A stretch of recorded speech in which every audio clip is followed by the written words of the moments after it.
নমস্কার বন্ধুরা, কেমন আছেন? আশা করি ভালোই আছেন। আমিও ভালো আছি। আমি আবার আজ একটা নতুন রেসিপি নিয়ে চলে এসেছি উই মিক্সড উইথ সুনিতা চ্যানেলে। তো এটা হচ্ছে আলুর একটা রেসিপি বানাবো। তো এই আলুর রেসিপিটার নাম হচ্ছে মশলা আলু।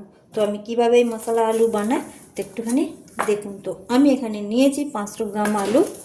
তো এরকম ছোটো ছোটো আলু। তো আপনারা চাইলে বড় আলুও নিতে পারেন। তো বড় আলু নিলে ওগুলোকে একটু খাদি করে নিতে হবে।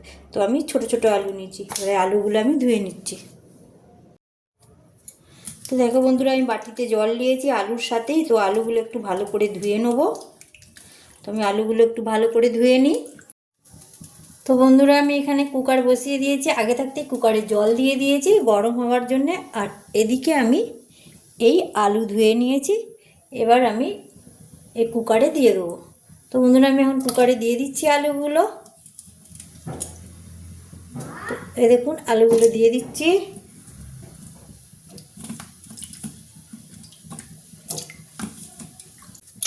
তো সব কটা আলু দিয়ে দিলাম আমি।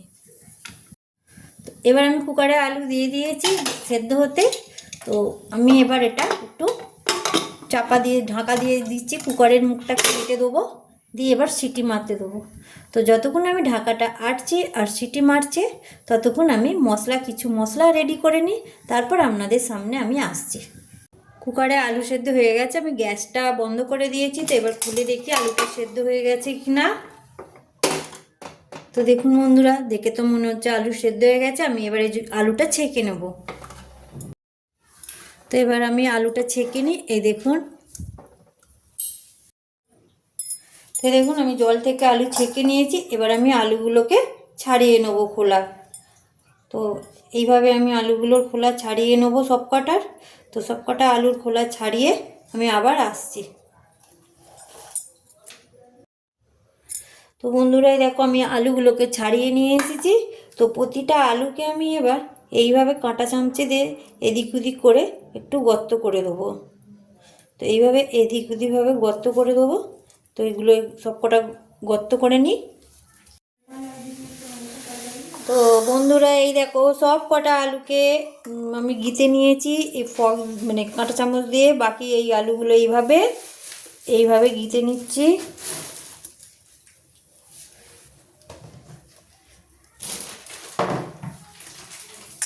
তো সব আলু কটা আমি এইভাবে কাঁটা চামচ দিয়ে গর্ত করে নিলাম।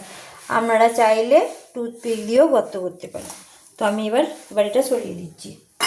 তো আমার আলুগুলো গর্ত করা হয়ে গেছে। এবার এরপরে কি করব সেটা আপনাদের সামনে আসছি। আমি এখানে গ্যাসটা জ্বেলে দিয়েছি। এবার কড়াটা বসিয়ে দিচ্ছি গরম হওয়ার জন্যে। তো কড়া আমার গরম হয়ে গেছে। আমি এবার এইতে গোটা ধনে দিচ্ছি, দিয়ে একটু নাড়াচাড়া করে নেব। এর সাথে দিচ্ছি গোটা জিরে,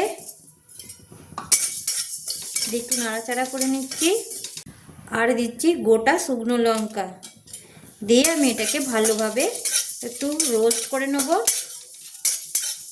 তো এটাকে আমি একটু নেড়ে চেড়ে রোস্ট করে নিই। আমার জিরে, ধনে আর শুকনো লঙ্কা রোস্ট করা হয়ে গেছে। আমি এবার এটাকে নামিয়ে নেব। আমি যে মশলাগুলো ভেজে নিয়েছিলাম ওগুলো ঢেলে নিয়েছি, নিয়ে আবার কড়া বসিয়ে দিয়েছি। দিতে আমি তাতে এবার সর্ষের তেল দিচ্ছি।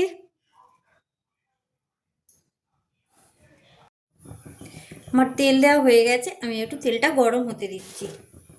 তেলটা গরম হয়ে গেছে, তার সাথে আমি একটু নুন দিয়ে দিচ্ছি, দিয়ে একটু নাড়াচাড়া করে দেবো নুন আর তেলটা। এবার গ্যাসটা আমি কমিয়ে দিলাম, দিয়ে যে আলুগুলো আমি ছেঁদা করে রেখেছিলাম কাঁটা চামচে দিয়ে, এবার এই নুনের উপরে আলুগুলো দিয়ে দেব। এইভাবে সব কটা আলু দিয়ে দিচ্ছি। এবার এই আলুগুলোকে হালকা হাতে ভালোভাবে তেলের সাথে, তেল আর নুনের সাথে লাল করে ভেজে নেব। ততক্ষণ এটা লাল করে ভাজি। তো বন্ধুরা দেখুন, আমার আলুগুলো লাল লাল ভাজা হয়ে গেছে। এবার আমি আলুটাকে তুলে নেব। তো আমি আলুগুলোকে তুলে নিচ্ছি আস্তে আস্তে। বন্ধুরা আগে যে আলু ভাজার তেলটা আছে তার সাথে আমি আরেকটু তেল অ্যাড করছি। তাতে আমি এই 1 চামচ ঘি দিচ্ছি। দিয়ে এবার ঘি আর তেলটা গরম হতে দেবো। তো ঘি আর তেল আমার গরম হয়ে গেছে। আমি এখানে 2টো তেজপাতা দিয়ে দিলাম। তার সাথে আমি দিচ্ছি দারচিনি, লবঙ্গ আর দিয়ে দিচ্ছি আমি এলাচ, মুখ ফাটিয়ে নিয়েছি আগে থাকতে। তো এবার আমি তেলের উপর দিয়ে দিলাম। দিয়ে এবার এটাকে আমি একটু ভালোভাবে নাড়াচাড়া করে নেব। তো আমার ফোড়নটা ভাজা ভাজা হয়ে গেছে। আমি এবার পেঁয়াজ কুচোনা দিয়ে দিচ্ছি।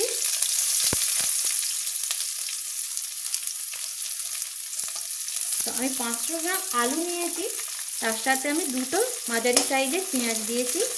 এবার এই পেঁয়াজটাকে আমি ভালোভাবে লাল লাল, একদমও লাল নয়, একদম এই পর্যায়ে গোলাপি রং ধরবে সেই ধরনের আমি এটা ভেজে নেব। তো দেখুন আমার পেঁয়াজটা এবার ভাজা ভাজা হয়ে গেছে, গোলাপি রং ধরে নিয়েছে। আমি এবার এইতে আদা রসুন বাটা দিয়ে দিলাম।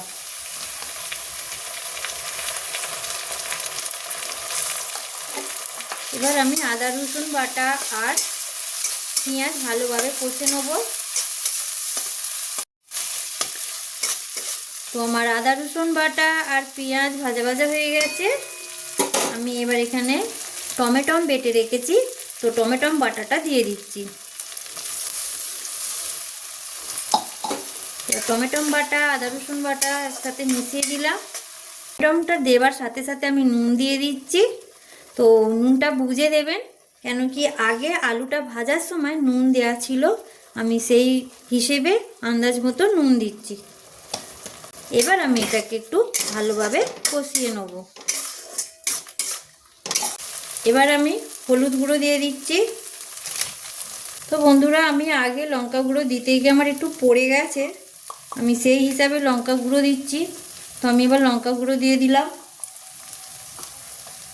এবার আমি মশলাটাকে কষিয়ে নেব একদম তেল ছাড়া অবধি।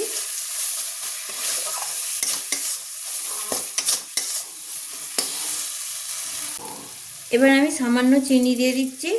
এটা আমি ভালোভাবে কষে নেব। আর আমি যে আগে যে মশলাটা রোস্ট করে রেখেছিলাম সেটাকে গুঁড়িয়ে নিয়ে চলে এসেছি। তো এটা হচ্ছে এটা ভাজা মশলা। তো আমি অল্প একটু ভাজা মশলা এর সাথে দিয়ে দিলাম, দিয়ে আমি মিশিয়ে নিচ্ছি। আর দেখুন আমার তেল ছেড়ে দিয়েছে মশলা থেকে, তো আমার মশলাটা রেডি হয়ে গেছে। তো আমি এবার এইখানে যে আলুগুলো ভাজা আছে এই মশলার উপরে আমি আলুগুলো দিয়ে দিচ্ছি। দিয়ে এবার মশলা আর আলুটা ভালোভাবে মিশিয়ে নিচ্ছি, মানে মশলাগুলো যাতে আলুর সাথে ভালোভাবে মিশে যায় সেই হিসাবে আলুটাকে আমি মিশিয়ে নিচ্ছি মশলার সঙ্গে। এবার যে টমেটো বেটে রেখেছিলাম মিক্সারের জারে, ওই মিক্সার জার ধোয়া জল আর যেটাতে আলু ছিল সেই বাটিটা ধুয়ে জল দিয়ে দিচ্ছি। এবার আমি ভালোভাবে জলটা আর আলুটা মিশিয়ে দেবো। তো জলটা আপনারা বুঝে দেবেন, যে হিসেবে মানে গ্রেভি খাবেন সেই হিসেবে জলটা দেবেন। এবার আমি এটা চাপা ঢাকা দিয়ে দিচ্ছি। আমি 5 মিনিট পর ফেরত আসছি। 5 মিনিট পর ফিরে এসেছি। এবার ঢাকনটা খুলে নিচ্ছি। তো দেখুন বন্ধুরা আমার গ্রেভিও ঘন হয়ে এসেছে আর আমার মশলা আলুও রেডি হয়ে গেছে। তো এবার আমি এতে এই যে বাকি যে ভাজা মশলাটা ছিল এর উপর এবার আমি ছড়িয়ে দিচ্ছি। আর আমি এখানে কসুরি মেথি নিয়েছি, হোমমেড কসুরি মেথি, কেনা নয় এটা। তো আমি হাতে এইভাবে রগড়ে নিলাম, নিয়ে এবার ছড়িয়ে দিচ্ছি, দিয়ে এবার একটু নেড়ে নিচ্ছি। তো বন্ধুরা আমার এই রেসিপিটা যদি আপনাদের ভালো লেগে থাকে তাহলে লাইক, শেয়ার, কমেন্ট আর সাবস্ক্রাইব করবেন। আর আমার যারা পুরনো বন্ধু আছে তাদেরকে অনেক অনেক ভালোবাসা। তাদের কাছে আমার একটা ছোট্ট অনুরোধ, যদি আমার রেসিপিটা ভালো লেগে থাকে একটা কমেন্ট করবেন ছোট্ট করে, আমি কমেন্ট করতে খুবই ভালোবাসি।